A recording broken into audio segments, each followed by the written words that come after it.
This is Đồng Nai Radio and Television Station. Welcome to the news today.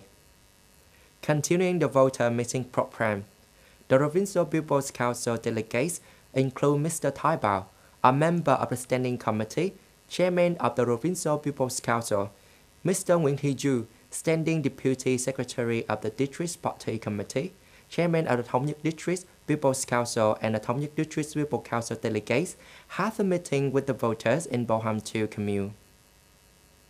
At the meeting, voters feedback and proposed to the delegates a number of issues such as renewal of land use right certificates, procedures are still cumbersome, and environmental pollution due to the livestock farming. Voters also complained about the delay in the compensation payments and land recovery for construction investment projects. Speaking at the meeting, the chairman of the Provincial People's Council, Tai Bao, says that the Provincial People's Council had just organized questioning sections and listened to the explanatory reports from the Provincial People's Council on issues of the voter protest. In response, the Provincial People's Council will continue to monitor and urge agencies to completely resolve issues of the people's concern. The Tai Bao Provincial People's Council chairman requested the commune-level government, relevant agencies and units to organize receptions for citizens and guide and answer each specific case on the process of renewing the land use right certificates. Yesterday, Bình Thuận Radio and Television Station organized and opened a professional training course on journalism skills in the digital age. Attending the training were radio and television station reporters, editors, and technicians in the Southeast region. The training class took place over 2 days, sharing the following content: journalism skills in the digital age, exploiting details and skills in processing image, sounds, and graphic in television reports. To open the training class speech, journalist meritorious artist Ngô Đăng Khoa, director of the radio and television station Bình Thuận, emphasized that in the digital age, when the people's information consumption habits change, the press must take the lead in applying technology to attract attention from the readers and audiences.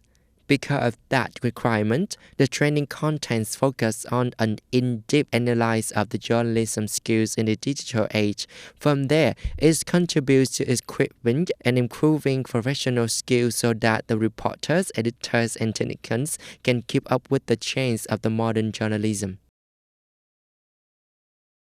General Department of the Vietnam Customs says that the coffee export prices were highest in the past 30 years, averaging more than 2,600 USD per ton in the past 2 months, up 17% over the same period last year.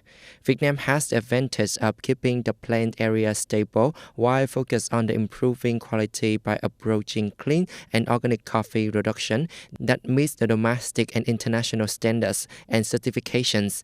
This crop year, Vietnam coffee exports are expected to earn more than 4 billion USD.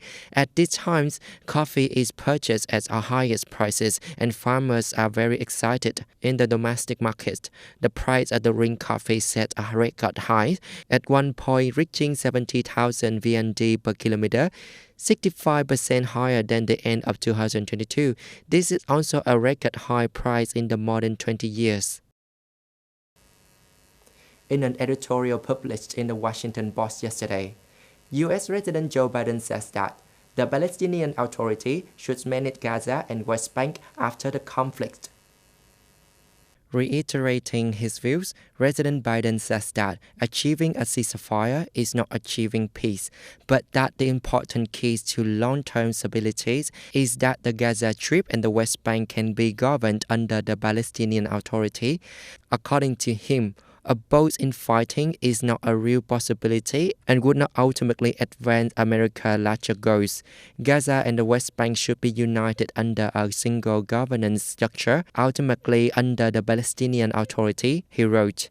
President Biden added that the U.S. is ready to take its own steps, including issuing a visa ban on extremists who attack civilians in the West Bank.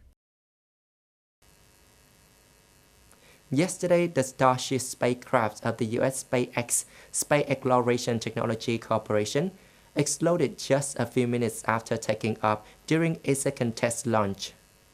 Starship was launched from the SpaceX launch site near the Boca Chica, Texas, and reached an altitude of 148 kilometers above around 8 minutes after launch. However, the ship's Super Heavy broadcast first stage booster exploded over the Mexico coast in just a few minutes after the rocket successfully separated from the ship. No casualty or damage were reported.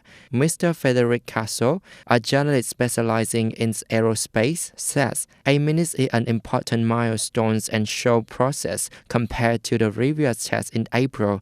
During the first test, SpaceX spacecraft failed to separate the rockets and exploded after just 4 minutes of flight. This is the end of our news today. Thanks for watching. Have a good time. Goodbye.